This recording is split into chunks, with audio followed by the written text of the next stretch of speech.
But I was looking back over some of the content you've made, and that I remember that your first video, Talking Comics, you received feedback about your comic saying you weren't really there yet. What was the hardest part of, hearing the criticism in your comic producing journey? What was the hardest part of hearing the criticism?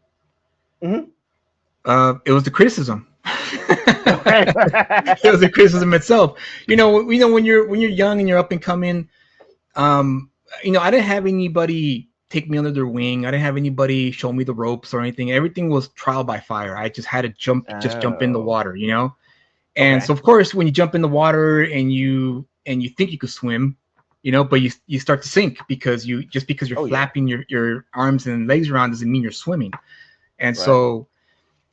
so it was really hard for me to take all that criticism at the beginning, but then finally met one editor who actually uh, sat me down and told me right off the bat, look, don't take it personal. Don't ever take this personal because you're in the wrong business if you take anything that you put out there personal if someone criticizes it.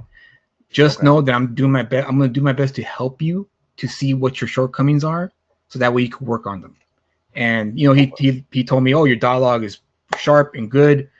There's a few hiccups here and there you need to work on, but otherwise you're pretty good there. But here's the other stuff you need to work on. And that's when he told me leave your ego at the door when it comes to Okay. criticism, because the whole point of an editor telling you this isn't working is because they want you to grow, they want you to get better. And then once that other switch in me turned on, that's when I finally, okay, it took a few years, it wasn't overnight, where I started Yeah. to practice leaving my ego at the door and not take things so seriously when someone says, hey, I read your book and